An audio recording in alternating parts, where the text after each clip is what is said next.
Hey, okay. Welcome to week 5. Everybody's doing great, and I'm super excited that you all are getting a lot of the results that you are, and staying on the journey. I know sometimes that it can get difficult, especially after kind of the midway point, after about 3 weeks, sometimes 4. And that's not just typical in something like this course, that's typical in everything. So a lot of times people fail in what they're doing because they get started and they have momentum in the front, and then something happens, or you just kind of lose it. It's like, okay, I'm done with this, or whatever. And life gets in the way and they just get unmotivated and get off track. And so that greatly affects their results, because, it's all about consistency. So, okay. So today what I'm going to do, the last couple of weeks on our calls, they've been pretty intense as far as the science goes. And I know that that's overwhelming for people sometimes. And so I want to pull back just a little bit and do something that's simple. I hope it's not going to take as much time. I find that people do better when videos are shorter. And I know a lot of you are watching this on the replay. So shorter videos do better because you can just kind of get the point out, and people can grasp it and then move on. Our attention spans are so short these days. So the first thing we're going to do today is we're going to review our macros, okay? Because that is the part that confuses people the most. They sometimes just have a problem grasping it, what it is. And for me, it's simple because I've been doing food stuff for literally years. And the more you do it and the more you practice and the more you're engaged with it and you work at it, like a lot of us are, like everybody goes to the grocery store. Most people go to the grocery store. Some people don't. Most people do. When you're at the grocery, it's very easy for you just to pick up something. And this is a coffee that doesn't have a nutrition label, but you can pick up something and flip it over and just scan the label so that you get in the habit of reading them and knowing what you're looking for. And the more you do that, the more you're going to realize what food category, what macronutrient category each food goes into. So if this were rice, I would find that it would go into the carb category because it's predominantly carb. If it were butter, it would be fat because it's predominantly fat. If it were chicken, it would be protein because it's predominantly protein. So once you use that skill of reading the food labels, because it will help you grasp what's going on with your food and what you're actually putting into your body. And once you have that skill, you can do anything. Like you can do anything. And the best use of it is to be able to say, okay, what do I want for dinner? Well, I need a protein, I need a carb, I need a fat. We know we need all of that, and it keeps your meals balanced, which we're also going to talk about today, balancing your meals. It keeps them balanced, and it makes it easier for you to put stuff together, because a lot of people start with carbs. They're like, well, I want pasta, and then they just build their pasta dish, and it may or may not have protein in it because it's pasta. But if you start with your protein source, so let's say, for example, you wanted like chicken sausage. We eat chicken sausage a lot. My daughter eats it, so it just comes to mind. But you could do chicken sausage, and if you wanted pasta, you could make a pasta dish that has the chicken sausage in it, and then you could put vegetables of your liking in it, and then you're going to dress it with something like some olive oil, or I do actually butter on pasta sometimes, and we do a gluten-free pasta. But whatever works for you, you're going to put some fat in there, and that's going to be your meal. So you're going to have the protein, and you're going to have the carb, and you're going to have the fat. And that's what's most important about balancing your meals. So I'm going to go a little bit deeper into that. So reviewing macros. I tend to get off track sometimes, so I have to have notes. Macros confuse people. Okay, I'm going to go ahead and share screen. Macros confuse people. And that's what I need, my desktop. Macros confuse people, and it's because they're real sciencey, and it's because there's a food item, and then there's a number associated to that. That number gives you more numbers. That number gives you more numbers, and it's just overwhelming for people. So this is actually the email that I sent out that was the follow-up, the back end of this program is a lot of science-related stuff. It's a lot of education. It's a lot of information for you to grasp. And so I do try to break it up where you're learning about one macronutrient at a time. But because it's just like bam, bam, bam, it is a lot. And we're talking about calories, and we're talking about calculations, and we're learning about tracking food. And so it's a lot. And so that's one of the reasons actually that I front load you so that you get some results, and it's basically a meal plan with the intention of learning how to track your food and learning about food and what it does for you. And then I find that that's a really good way to do it because people don't get so frustrated up front because it's just a meal plan to follow. And then we can gradually start to transition them into learning about the macros and food and what it does for you. So this is the email that went out. This is on the 29th day. So that I think would be Tuesday this week. Would that be yesterday? I think yesterday was day 30. Today's Wednesday. So maybe on Monday. Yeah, this was Monday's email. So if you didn't read this email, you have it. And so go back and look at Monday's email, and it's really just a summary, okay, of everything that I've gone through about macros, right? So reminding you that calories are our energy source. Each macro gives you calories and then benefits you in different ways, okay? So if you can remember that macros yield calories, okay? So macros give you calories. And then that's really all it is. When you're talking about tracking macros, it means that you're tracking the grams of macronutrients that you're eating, and it's three things to track, okay, and keep up with. When you're doing calories, it's just the one thing, and it's just the total calories. So it doesn't, when people track calories, they don't care about what macronutrients it comes from. They're only concerned with total calories. At the end of the day, if you're concerned about weight loss, remember this. If you're concerned about weight loss, calories are what you're going to focus on. If you care about the composition of your body, so that's how much body fat you have and how much muscle mass you have, lean mass, then you're going to want to do the macronutrients. Even though it is a little bit more of an effort, it's still essentially the same thing. You're just tracking those things, okay? And that's why like the tracker apps are really, really useful for this. So okay, so let's start with carbs. We always start with carbs. Carbs get a really bad rap. Okay, let me see. Let me make sure how much time. I'm gonna set a timer because I want to try to keep this video short. Carbs get a bad rap because a lot of the reason is because of marketing, right? When you go on a low carb diet, you're essentially trying to cut calories, okay? When you go on a high fat diet, you're essentially trying to cut calories. When you go on a high protein diet, you're essentially trying to cut calories, okay? So what happened in the history of dieting, what happened was that, there was the low fat era, which was in the 80s, maybe late 80s, 90s. I know it was in the 90s. There was the low fat era. So what happened was scientists discovered that they could do low fat and cut calories. And so that's where the low fat craze came from. Now, after people didn't find success with that and, heart health didn't really improve on that type of diet, they started looking at other things that they could do. So it's like, okay, well, let's cut carbs, right?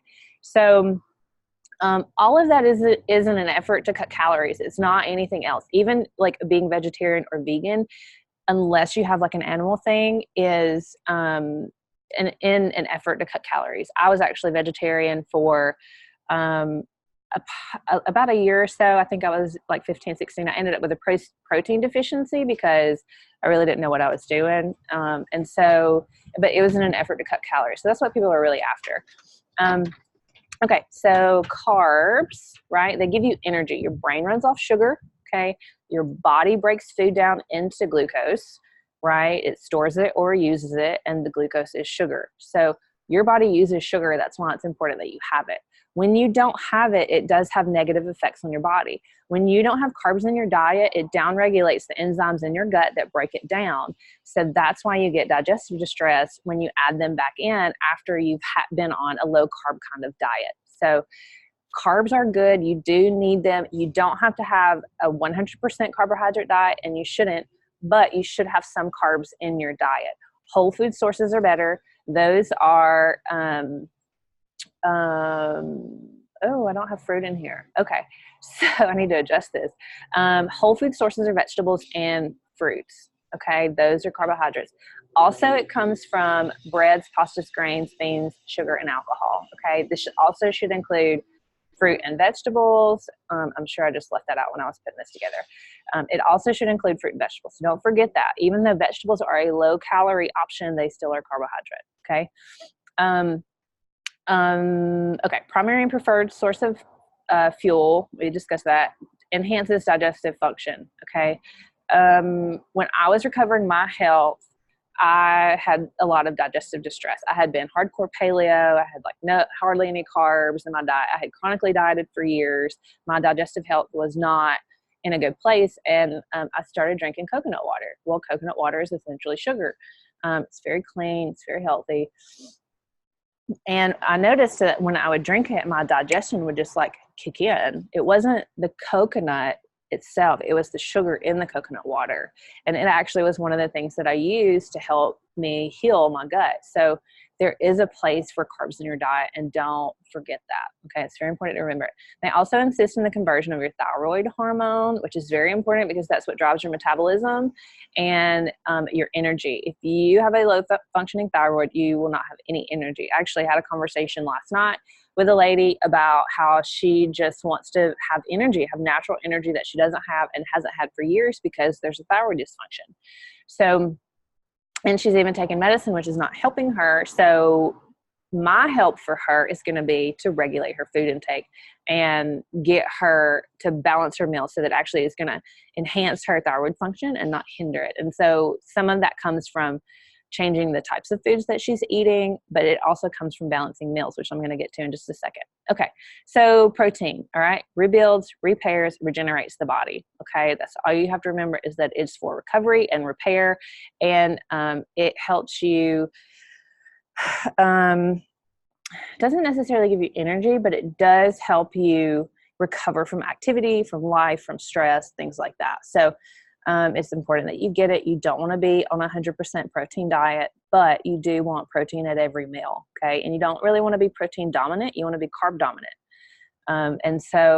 But you do want protein at every meal. Okay. So it supports your liver function, which is super, super important because your liver is your detox organ, part of your detox system, but it's one major organ that is a factor in detoxing your body from all the junk. And today we live in a world of toxins. So it's very important. Also produces hormones, enzymes, supports that, neutralizes bacteria, any bad bacteria in your gut. It helps to neutralize that. Supports the transportation of nutrients and detoxify the waste. So detoxifying, again, goes back to liver function, right? Okay, so where do you get it? You get it from meats, okay? Anything that was alive, functioning, has eyes and ears. That's kind of how you can remember it. So that's meats, shellfish, fish, seafood. That's what I was trying to think of. Dairy is also included because that does come from an animal, okay? Dairy is a blended food, but it does have protein in it. If you're eating Greek yogurt, plain Greek yogurt, that is protein dominant, right? Also from organ meats, which we don't tend to eat those as much anymore, especially in America. But if you can stand to put something like chicken liver in your diet, or even calf's liver if you like liver and onions, stuff like that. I've even read where some people eat like beef heart for health. And so, it's kind of weird to say that. I can do liver. That's about all I can do. But I do try to work it in somewhere to get that. Okay, so that's protein. So then fats give your food flavor. Think about how you add butter to your potato, or you add olive oil to your pasta, or you add, coconut oil to your chicken, or whatever, it gives your food flavor, right? It also makes you feel full. It gives you a feeling of satisfaction from your meal. So it's really important. It also helps to carry the length of your meal. And what I mean is how it digests. Okay. So if you eat just carbs, it's going to digest super fast. If you eat carbs and protein only, it's going to digest moderately fast. If you put some fat in it, it's going to take you a little bit longer. So fat's really important. Okay. It's required for growth and development when you're young. So it's important that your children have fat in their diet. You don't want them to be fat-free. It's fine for them to eat like grass-fed butter just straight off the stick.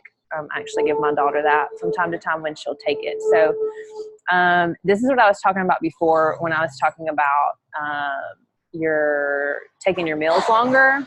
Hold on, there's a truck.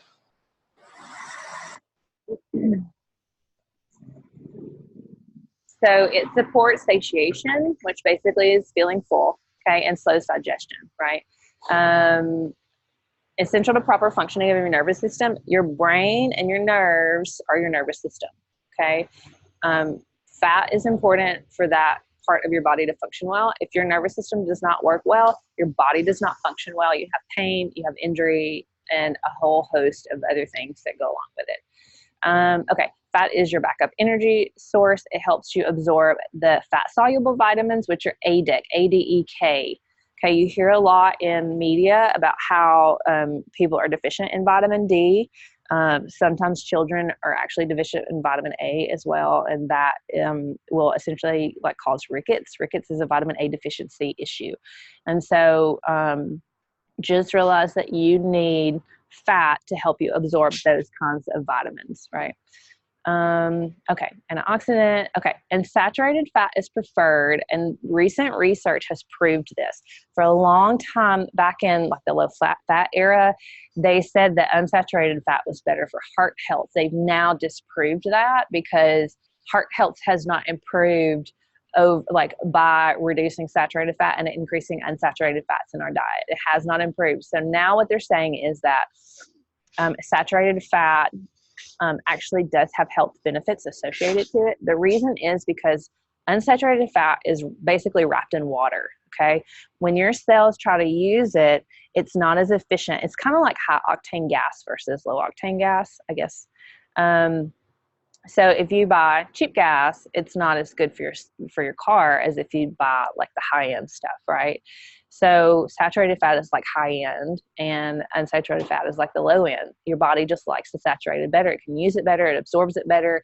It uptakes it better. Everything. So saturated is where it's at. Where do you get that from? You get that from butter. You get that from coconut oil, palm oil, ghee, and something else I'm missing. But also in organ meats, you get that from. Heavy cream is saturated, and that's where you get those things from. So fat in general, you can get from nuts and seeds, nut butters. This is supposed to say palm oil, coconut oil, ghee, butter, lard, vegetable oils. Okay, vegetable oils are polyunsaturated. They're the worst. So that's corn oil, canola oil,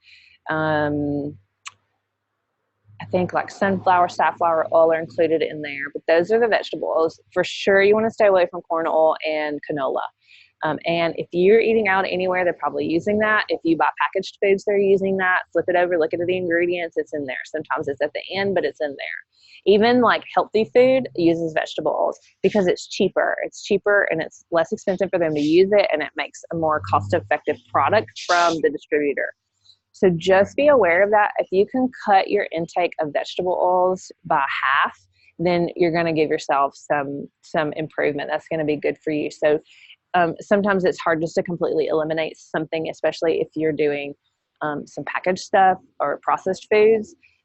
But to cut by half is still going to benefit you. And so work on that a little bit. Nuts and seeds and nut butters are also unsaturated fats. Avocado should be in here also.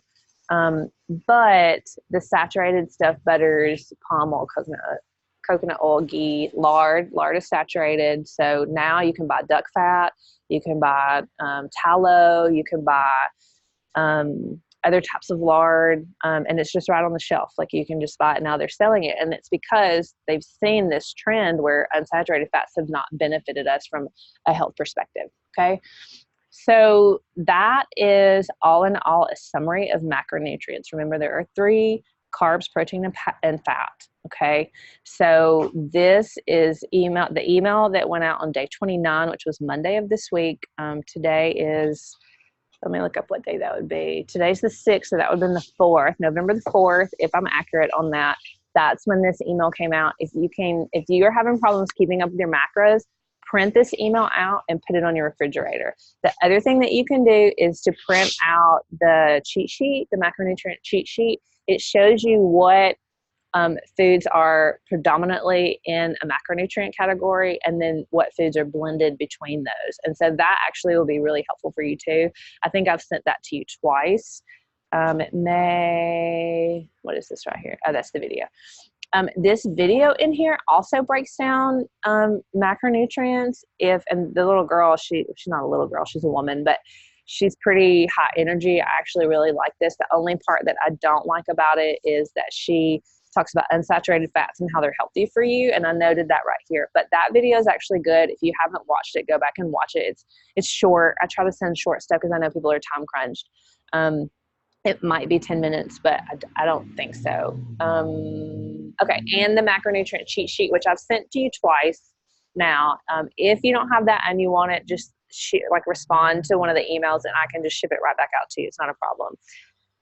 So if you have questions on macronutrients, you're not getting it or not understanding it, then just reach out to me and let me know, and then I'll answer your questions, or send more information for you. Maybe I'll do a video for you specifically. So just whatever you need, reach out. If you can get this, then you're going to get the whole keeping up with your macros and flexible dieting. Like understanding your macros is a foundational tool in being able to diet flexibly to do flexible dieting, right?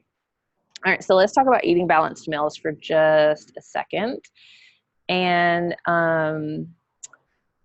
when you're thinking about your meals, go right here and do this right here. I want you to think about protein first, okay? So you're gonna think about protein first, okay? Let me do this. Okay, protein first always, carbs second. I would do CHO for carbs. Okay, and the reason that we do that is because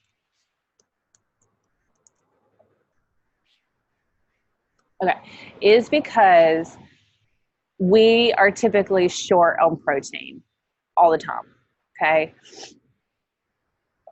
There we go. All right, so think about protein first and then carbohydrate second, okay? Fat last, because you just need it to cook your food in or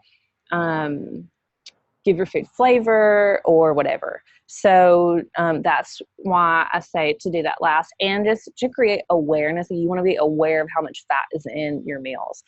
So protein first, because we're typically deficient in it. We're low in protein. And if you think about it first, then you're going to be less likely to have a carb-only meal or miss out on it or whatever. And at the end of the day, it really kind of sucks when you need to eat 3 chicken breasts to get in your allotted protein for the day. It's not the best dinner. I've had to do that before. Not 3, but 2. I remember one time specifically I had 2 chicken breasts for dinner, and I was out of carbs, basically out of fat. And so I like to get the rest of my protein in. I had chicken breasts for dinner, 2 of them. And so it's not the most enjoyable meal, but it's what I had to work with that day. All right. So at every meal, you want to have protein and carb. Okay. That's how you balance your meals. Okay. Why do we want to do that? Because it helps regulate your blood sugar. Okay, so we want protein and carb at every meal. It helps regulate your blood sugar. It helps you actually access your stored body fat for fuel. It helps control insulin spikes and stuff like that if you're concerned about that. And so it's really important to have protein in there. The protein helps slow down the digestion process for the carbs, because remember, carbs are fast digesters. They digest quickly because their intention is to give you quick, immediate energy. So you want to have both of those at every meal. All right. So I'm going to do some examples, okay? These are kind of our rules, okay? So I'm going to skip down here. And then we have protein, we have carb, and we have fat, okay? I think that you received a meal planner in this program. If not, I can send that out. Let me know. But I think there's a meal planner, a weekly meal planner. I know there's a shopping list and stuff like that you get in with this program. And so that would be really good for you to pull out, make copies of that, and then you can kind of plan out your meals, or just write them down if you're having problems with being able to balance your meals and build meals that have all 3 macronutrients in it. Yes, not always are you going to do that. You may have like a party to go to where it's basically junk food and cake and ice cream, and so you're going to eat a lot of carbs and fats there. So days like that, you're going to want to be like protein heavy before you go to the event and after the event, because that's how you're going to balance your meal over the day. So if you have an event or something where it's going to be hard for you to balance, like balance that throughout the day, not per the meal. So I don't want you to be overly anxious, I guess would be the word that I use, about going to events and social occasions and stuff and not being able to balance your food and your meals. Do the best that you can. Enjoy yourself. That's part of it, like being able to enjoy yourself. So enjoy yourself and balance your meals throughout the day. Okay. So again, if you're going to an event and it's going to be lots of carbs and fat, go protein heavy up front, earlier in the day before the event, protein heavy after the event. And then throughout the day, that's going to balance you out. Ideally, we want you to be balanced at every meal. If you're balanced at every meal at the end of the day, then your macros, you're going to be close to zeroed out on your macros, and that's going to be a pretty good day. I do understand that sometimes that is not an option because we are social people and we do things and parties and events, and especially with the holidays coming up, like you want to, people say go to the party and just drink your liquid calories, or go to the party and just eat, whatever protein is there. But that's not enjoyable. You want to go and have chips and dip and cake and ice cream, whatever they're serving, this junk. But you should be able to go and enjoy yourself. And that's how you do that, right? So you balance throughout the day. Let me write that up here. Events.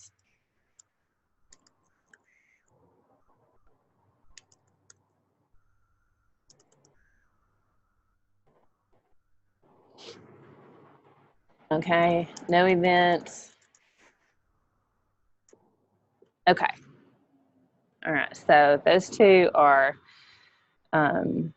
important to note too. Okay, so let's build some meals. Okay, so let's do a breakfast, lunch, and dinner, just an example to see what it is that you want. And I'm just going to come up with things off the top of my head. It's going to be similar to what I eat. I do have food allergies, but I'll try to make some things that aren't so close to my food allergies. Okay, so let's do breakfast. Okay, so for our protein, that's not what I want to do.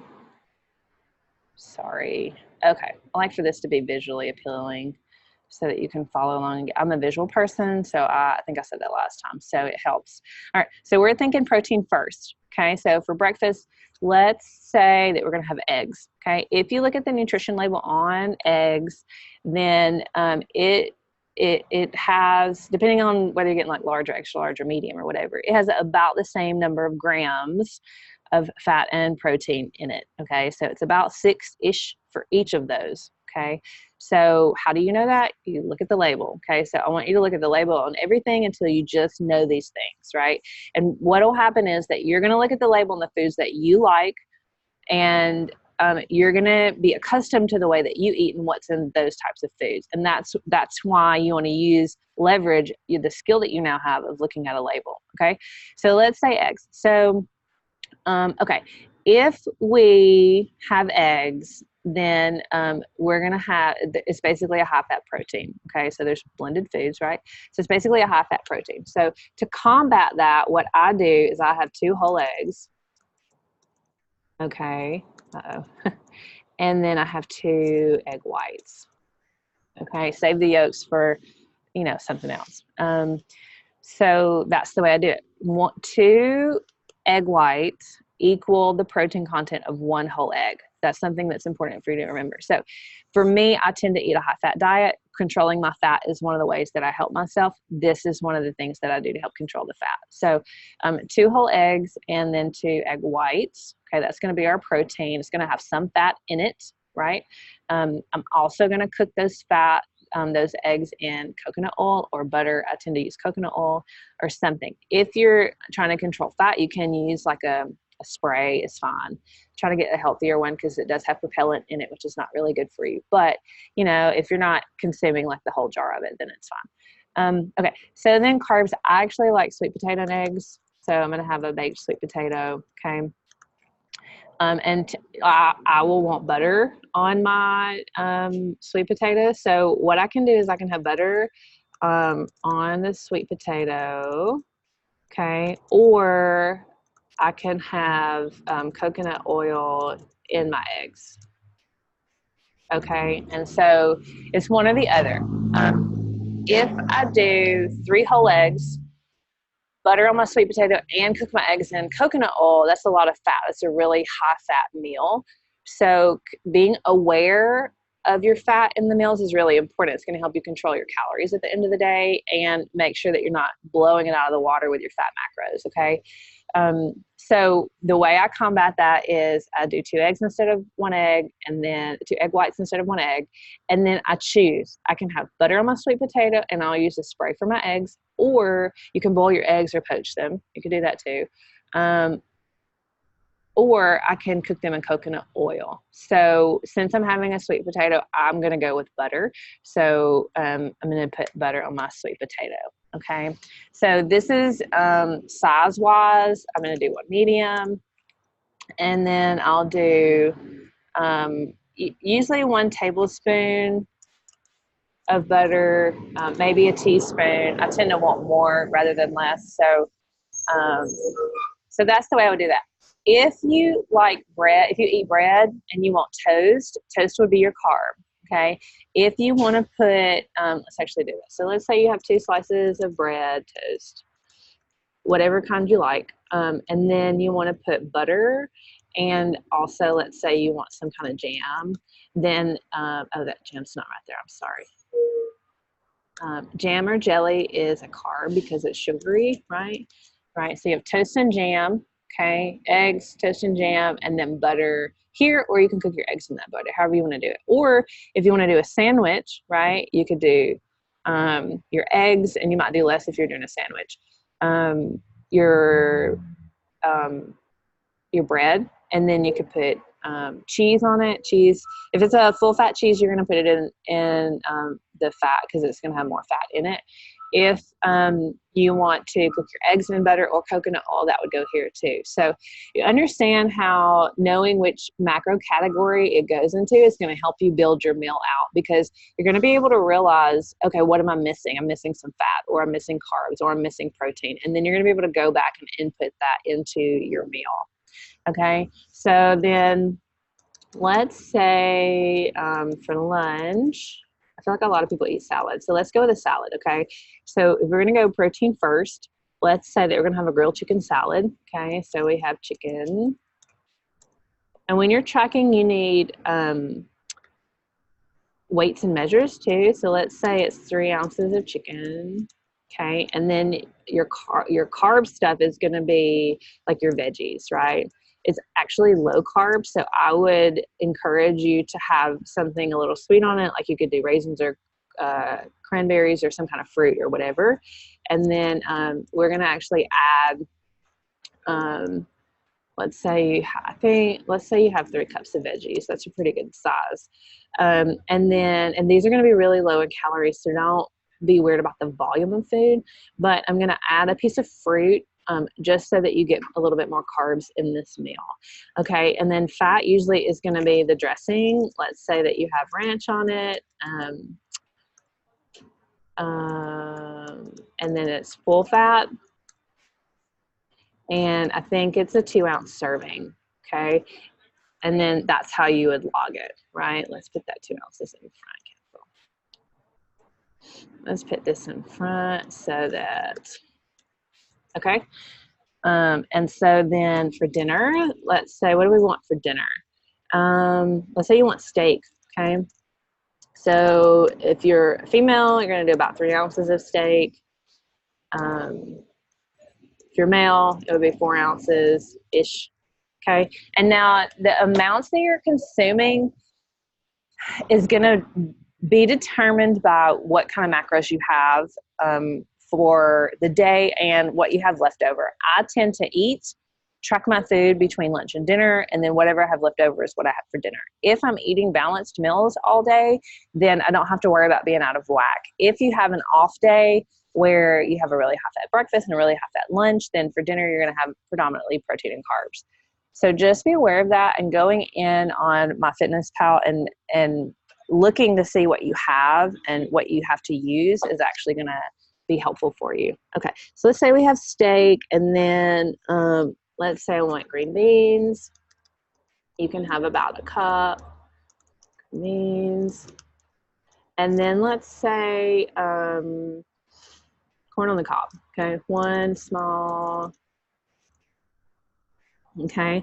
And then there is some fat in your steak, so you have to be aware of that, okay? Because meat usually comes with some fat, a little bit, at least, you know, 1.5 grams or so, sometimes 3 grams. All right, so you have some in your steak, but then I'm gonna want some butter. So I'll do 1 teaspoon of butter because I'm trying to control my fat on my corn on the cob, okay? So you see how that works, all right? So think protein first, carbs second, be aware of your fat, and then add or take away however you need to. Protein and carb at every meal, because that's how we create balance. If you're having events, then balance your macros over the course of the day. If you're not having events, then balance each meal throughout the day, okay? And this is how you do it, right? Protein first, carb second, fat last, right? So if you have questions on that, just reach out, let me know. If you're having problems like balancing a meal, reach out, let me know that too. You can post in the Facebook group or just email me, and then we'll get that figured out for you. Okay, so I'm gonna move on. We've been on 30 minutes or so. I wish I had a timer on here. And so what I'm gonna do is run through how to do your food log. Okay, so I need this one. Okay, this is what we did for me last time. Let me make it bigger just so we can see it. This is what we did for me last time, where we calculated all of the numbers, okay? I actually am gonna make this into a sheet where you can just input and try to get that out. So I may not do it until the next time we run the program, but I'm gonna do this. So what we came up with, me, because I reduced by 20%, this is the number that we came up with for me. And there we go. I'm nursing my daughter. And so what I'm going to do is add 200 calories. So I'm going to go 1,400, which is really low. But then I'm going to add 200 calories, which is going to put me at 16. Okay. And this is just an example.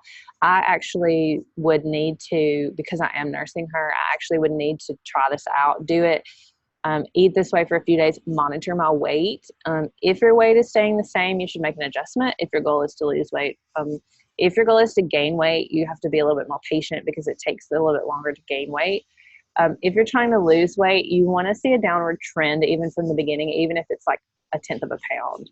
And so for me, I would have to track for a couple of days, monitor my weight and see what's going on with it, and then make adjustments from there. And it may be that I need to give myself more calories. I don't want to lose 5 pounds a day for a week, which wouldn't happen. But if I lose 5 pounds in the first week, that's way too aggressive. And so all that means is I need to add some calories in to slow that down. Okay, so this is MyFitnessPal. Sometimes it runs slow, so just be patient with me. When you go to the homepage, I'm not going to go back there because sometimes it takes it a few minutes to load, but what you're looking for is this goals, okay? And the way I'm going to do this for time's sake and for ease for you is we're just going to do that 40-30-30 split. So I'm going at 1,600 calories, okay, and 40-30-30, and then that's what I'm going to use, okay? All right, so that's going to give me 160 grams of carbs, 53 grams of fat, and 120 grams of protein, and I'll save changes. And what I'm going to do is log what I've had today. I forget what I had last night. Oh, I had shrimp. I'm going to log what I have for today, and then I'm going to show you kind of how to look through if this will save. MyFitnessPal is a little bit finicky. I find that it's better on the app than it is online, really. Okay, good. All right, so we're good. It's saved. Okay. You want to make sure that this number right here is 100%, right? Since we're working off percentages. If you want to actually put the numbers in, what you have to do is get as close as you can in the percentage, and then sometimes you have to make a extra food. This will be another level, but you can make an extra food, and then every day you would add that extra food, and what it would do is balance out your macronutrients for the day. That'll be another lesson because that would be way too much for right now. Okay, so we have this. So then I'm going to go to food. Okay. And remember that we've accounted for our activity in here. So you don't need to track your exercise with this. So if your exercise is on and you have a tracker, then I want you to turn that off. And you just go right here to exercise. And in there is how you do it. Okay. So this is really simple. You see it's set up for today. I'm going to add food right here. And this is essentially, you're going to do the same thing on the app. On the app, you hit, let me pull it up. You hit the plus sign, truck. 1 second.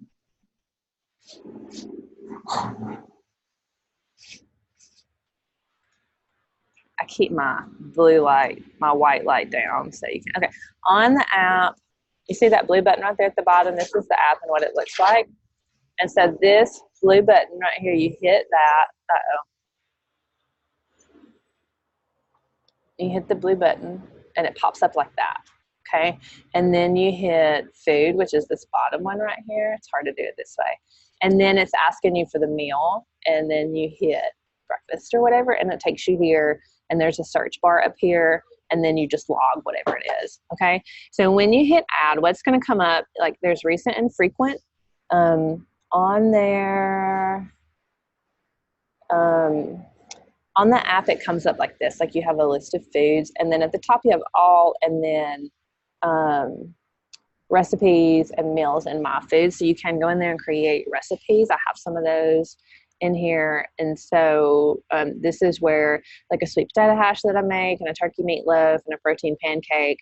And this is just stuff that I mean, you can see here even where I did lactation muffins. And so I just put those in there. And there's my liver pate. And so it just makes it easier when you're trying to track food and you don't know what it is because you made it at home or whatever. So go right there and you can,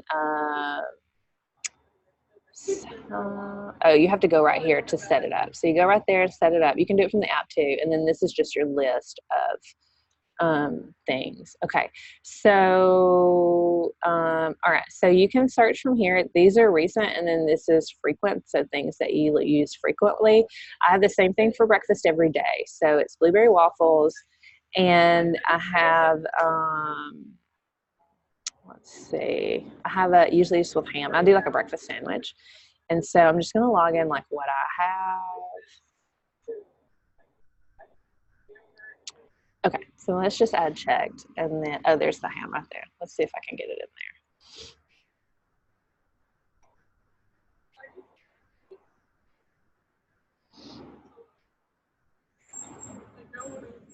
This may be a daunting task. I really should email MyFitnessPal and tell them to do better. All right, so then I'm gonna add food. And so the good thing now, they've done some updates where you can check and then just add checked.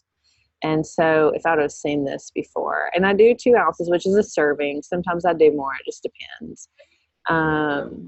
Okay, and then usually I have a cup of coconut water. And so I'm just gonna go here and add checked. And then I also put cheese on it.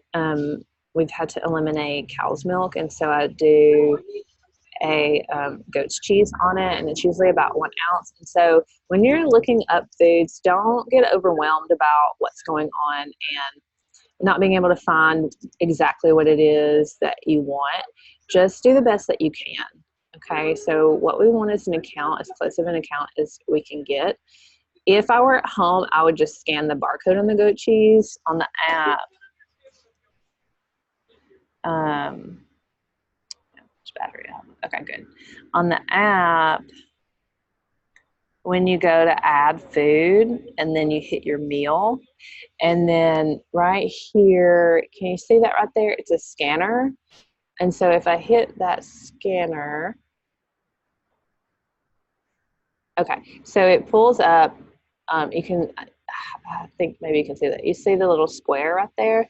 And so what you do is you take your barcode and you scan the barcode and it just pops it right in there. So it's actually really useful.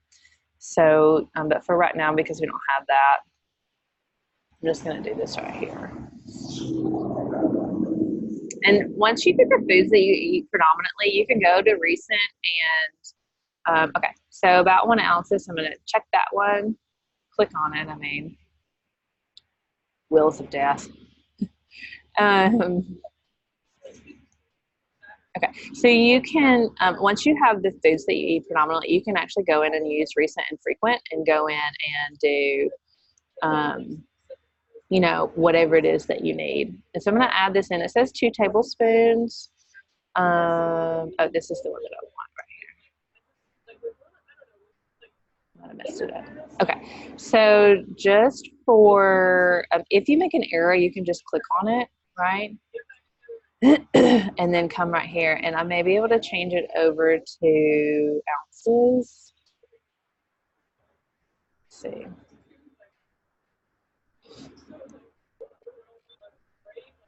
This girl down here is on the phone, and she's really upset. Okay, so you can click right here and then get a different, so I don't have ounces on this one. I actually want the other one, but just to save time, what I'm gonna do is just leave it. In tracking my food the way that I normally would, I would actually go back and do and track. So maybe this. I have a, ugh, why do you always do this to me? Okay, let's see. You may not see me for a second. I'm gonna see if I can close some other browsers out. Sometimes that helps my computer.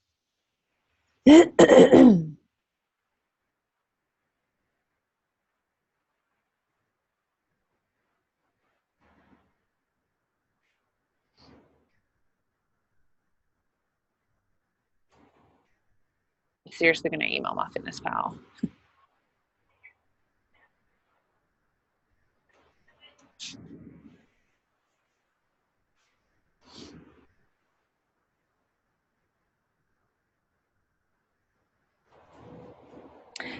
There we go. Okay, so so once you get things in there, the only thing that I don't like about MyFitnessPal is that well, I guess it does right here.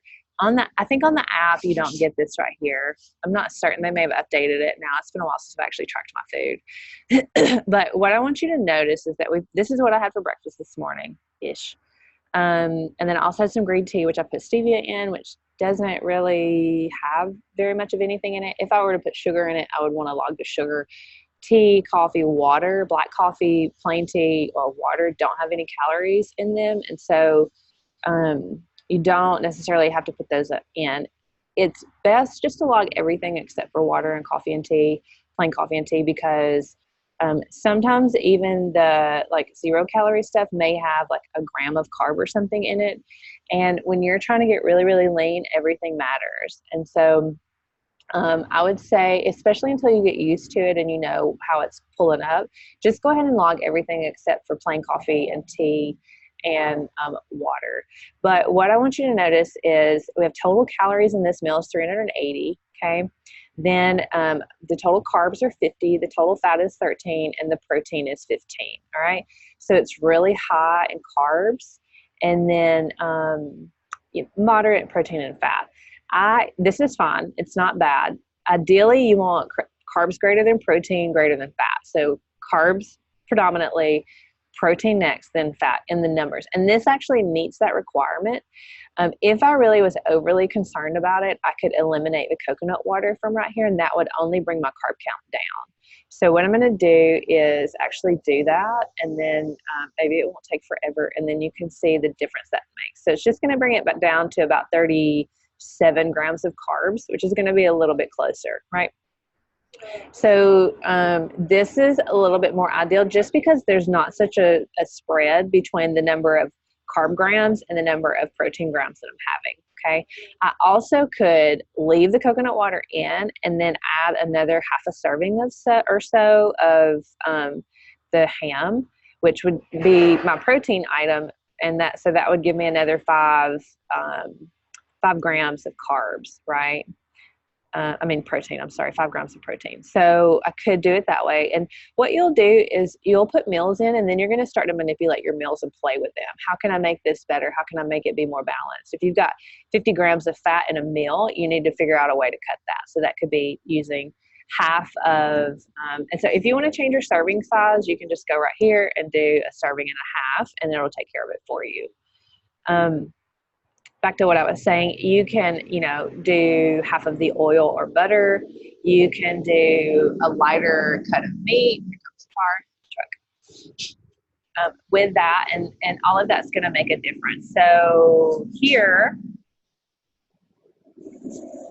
adding another half a serving of ham is going to give me 5 more grams of protein. And so that's going to be a little bit more balanced, right? So for me, my mornings are pretty front loaded, and I tend to want a higher calorie breakfast because I work most of the morning without eating until lunch. So it's hard for me to snack.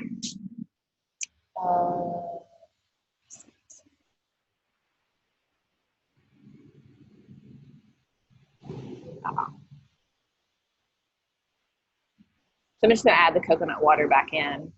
So like tracking your food, even though we don't want to look at it and don't want to deal with it and don't want to think about it, tracking your food actually helps you figure out how to make your diet work for you. And that's really what we're after, is how do you make your diet work for you? That's the biggest benefit to tracking your food and learning what's going on with it, so then you can manipulate it to fit what you need better. All right, so what I did was I added the coconut water back in, okay? So I've got 415 calories, right, for my breakfast. And then I've got 51 calories of carbs, 20 calories of protein, and 14 of fat. So that's gonna last me a pretty good little while, okay? If I have cream and sugar in my coffee, that's probably gonna give me about another 100 calories-ish. Not sure, I'm guesstimating. But it's gonna bump my calorie intake right there too. So that's a pretty good front-loaded day for me. Now, down here, what it does, and on the app, if you go to diary, okay, so here's home, right? So the second button down here is diary. So now it's showing you what I just tracked for today. So can you see that? Sometimes it's a ripple when you're looking at another screen. But, and then you'll scroll down and it's got snacks and lunch and, whatever else.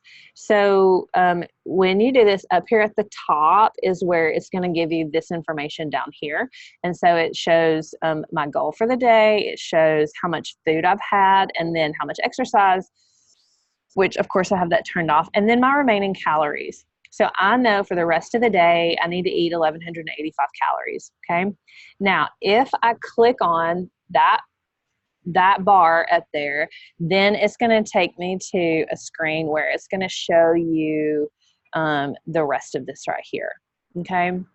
And so it has a little bar graph that shows you like if you're getting closer, and it tells you total for the day, your goal, and then what you have remaining. So that's where you would go to if you like eat for half the day and then you track what you've eaten and you're looking at dinner and what do you have remaining? What do you have left? And that helps you figure out what your dinner is. So for me, I have left 100 grams of protein, 39 grams of fat, and 100 grams of carbs, okay? So this helps you kind of, manage how you're eating so that it actually fits, okay? So then let's just do, I'm going to add in lunch. I have no idea. What am I eating for lunch today? I have no idea. Okay, let's say I'm going to have some grilled chicken. Let me see if I can pick something that's on here, because that's going to Just for time's sake, I think that that's going to be easier for it to do. Okay, this is going to be weird, but let's say that I have, it's not going to be that weird. It might actually be pretty good.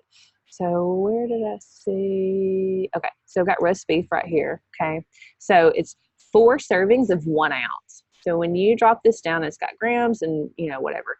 But what I'm going to do is 4 servings of 1 ounce. So that's 4 ounces, right? And then here's a baked potato. So I'm going to have baked potato. And it's really better to do grams when you're weighing things. Grams is most efficient, but sometimes I do ounces just because it's easier. This is a baked potato, so it's going to be easier to weigh it and do it in an ounce or a gram versus a volume measure. So let's just say I have 100 grams. That's usually about what I would have. Okay, so it's going to change over to 100 grams. So then I want to have just 1 serving of that. And then I'm going to put some butter on it. Okay, so I'm going to have just 1 serving of butter, which is a tablespoon. Okay, and then I'm going to add that in. So this is just an example. It's not what I'm actually going to eat today, although right now it sounds pretty good to me. Okay, so my lunch, if this is what I ate, would give me about 350 calories. And this actually would be pretty good. 24 grams of carbs, okay, 18 grams of fat, 22 grams of protein. So if we're thinking of carbs greater than protein greater than fat, this absolutely hits it, okay? Let's say that I'm going to do 150 grams of potato. That's going to give me a little bit more carbs. So the beginning of my day and the end of my day are pretty active. And so I do try to think about that. Okay, so this is 382. Okay, so I'm good with that. I'm going to leave that. And then I've got 800 calories remaining between a snack and a dinner. Usually I tell people to eat 4 times a day, breakfast, lunch, snack in the afternoon, and then dinner. Just because the time between breakfast and lunch is not as long as the time between lunch and dinner. And people tend to have that low afternoon kind of funk after lunch and stuff. And so I find that that keeps people from being ravenous at dinner.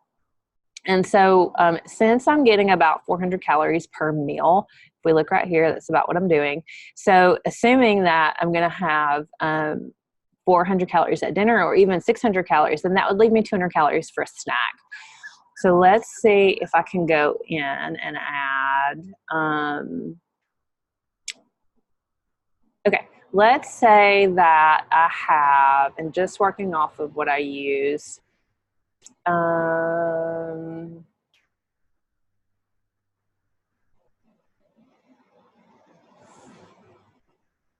okay, let's say I have a muffin.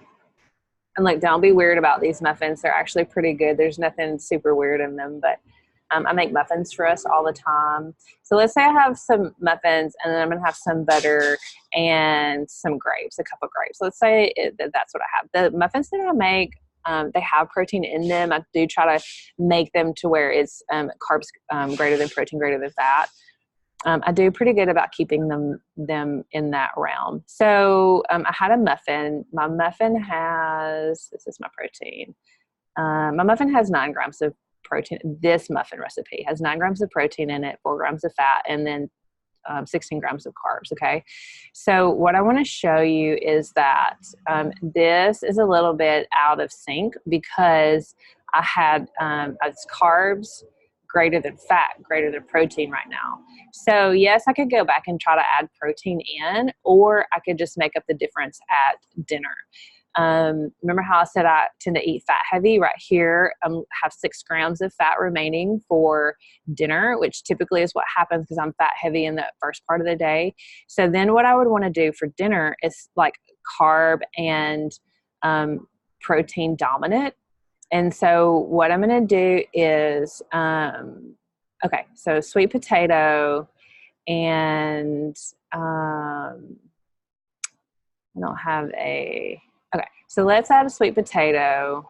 And then let's say I have 150 grams, and then I'm going to add in some chicken too, because that's going to be a low-fat protein option. So low-fat protein options are like lean bird, so chicken, turkey, Even like chicken sausage is usually lower in fat. Seafood, shellfish, those kinds of things are going to be lower in fat. And really just have the fat that you cook, and maybe about 1.5 grams per bird or sea animal. Okay, what I tend to do is put in breast is leaner than thighs and legs also, to remember that. What I typically do is just put in like raw, and I know that's weird. And the reason that I do that is because that's how you can control the fat. If you say that, does it have 1 ounce? Yes, good. Okay. If you say that you are like, you put in grilled chicken, it's going to assume that there's fat in there that they cook it with. When you're cooking at home, do it separate, right? Because you don't know how they've calculated it. They could have cooked it in 2 tablespoons of oil. They could have cooked it in, 17 tablespoons of oil, and you really don't know how they're calculating it. So just break it up. Yes, this says raw. I'm not going to eat it raw. I'm going to cook it to eat it, but to track it, that's how you would control it. Okay, and to make sure that it's most accurate. So we've got chicken breast, and then what I'm going to do is cook it in coconut oil. And I saw that right here. Okay, and then let's say I do 1. What time is it? 11:12. Okay, we're pushing about an hour. So I was going to keep this short, but it ended up being a lot. Okay, so this is what I want you to see, right? So really, what I'm trying to do is zero out on my macros or get as close as possible. What that means is within 5 grams. Okay, so we want to be within 5 grams, but not over. Okay, because remember, over is going to put you in a surplus, so we want to be close. Sometimes what happens is you get out of balance, and like I'm over on my fat by 9 grams, which is not terrible. Okay, but I'm also under in my carbs and in my protein. Okay.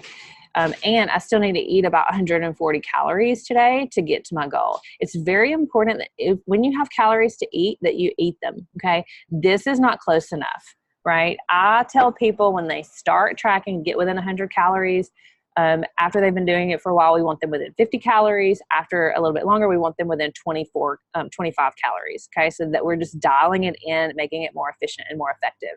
So what I'm actually going to do is manipulate my dinner, and because I'm so short on protein, what I'm going to do is we're going to do 4 ounces of chicken.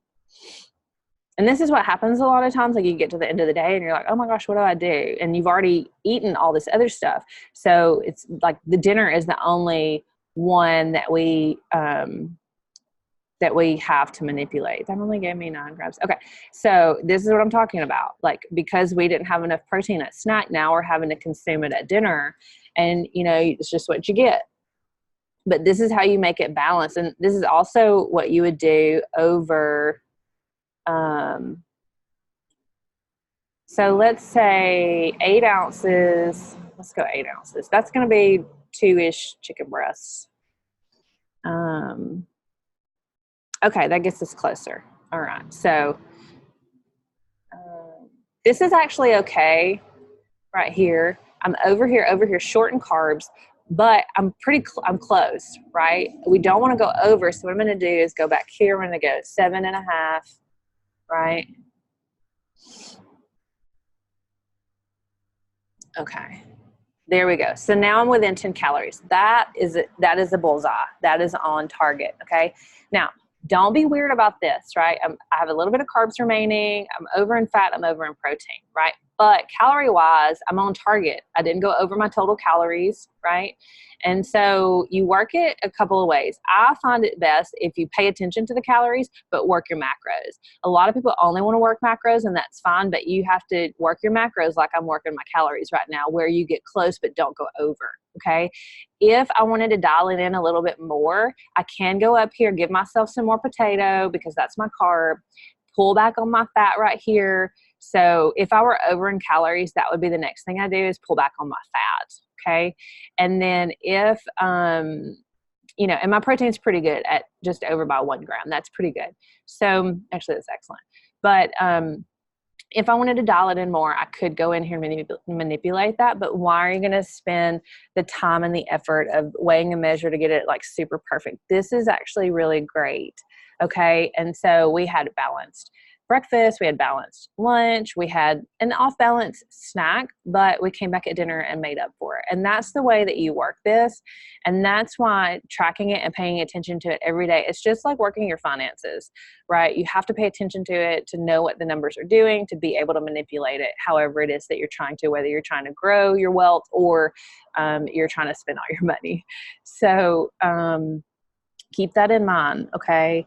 Total calories 1592 from my goal of 1600 is pretty good. And this is a pretty good amount of food, right? I think I would be okay with this. You know, at first I was like, oh, it's not a lot of food. That's because I was used to eating 2,400 calories like before I got pregnant. And then during the pregnancy, you just kind of eat whatever. And then, you know, even while nursing her post-pregnancy, it's just like, even though I've tracked my food intermittently to make sure I'm not gaining weight, and I have some control about what I'm doing and what I'm putting in, it hasn't been anything like dieting. And so keeping this right here is what you're after, okay? Don't put yourself in a place where you beat yourself up if it's not perfect. Most of the time, it's not going to be perfect. It's not like you're not going to zero out. You're not going to do that. So get as close as you can without going over if possible. If not, just do the best that you can, okay? And, you know, what you can do, let's say that you get 8 calories, but you've got like 75 grams of carbs left and, you know, 20 grams of protein left from today. So don't beat yourself about that up either, but know going in tomorrow that you're looking for opportunities to get carbs in your diet and you're looking for opportunities to reduce the fat. And if your protein's okay, then you're good there. So day to day, make adjustments in your meals and how you're eating. Okay. And over the course of a week or two, you'll be able to get through it and you'll figure out how it is that you eat and how to manipulate that and make it better. Okay. And more accurate. All right. So that is how you track your food. I know that was a lot. I really was trying to keep it short today. We went almost an hour, but review your macro notes. Okay. From that email, it was on the 27th day, I think. Keep that in mind. Use your cheat sheet. If you're trying to figure out what food category your food goes into, use that macro cheat sheet. Remember the things that we talked about right here where, that's not it, where protein first, carb second, be aware of your fat, eat protein and carb at every meal. And then, you know, play with building meals. Print out that, I think you have that meal planner sheet, print that out and just play with it or just write it down in a notebook or whatever. And then, you know, build out your breakfast, lunch, and dinner and your snacks and just play with it and practice. Maybe I should come up with a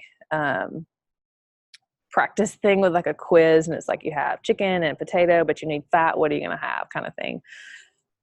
And then track your food. You should be tracking your food. No excuses at this point. This video should help you feel a little bit better about it and how to do it and what to look for and how to manipulate your food so that it actually works for you instead of against you. If you pay attention to it, it's going to reap all the rewards for you. If you don't pay attention to it, it's really hard to guarantee your success. And that's what we're trying to do, is guarantee your success so that you can get the results that you want. You can fit in the clothes that you want to fit into. You can feel better about yourself, have more self-confidence, right? And, you know, be happy. That's what it's really about. When you feel good about yourself, you're happy, and that's what it's about. So next week is our last week. We will still have a call next week. And moving forward, I want to make sure that you're fully supported about everything that you need. And if you're not, if you're missing something, if you're just not getting, if it's not clicking for you yet, reach out to me and let me know so that I can follow up with you and make sure that you have the tools and the support that you need to keep going.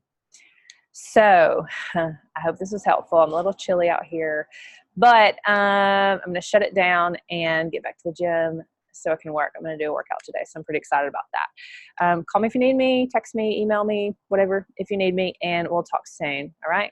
You're doing great.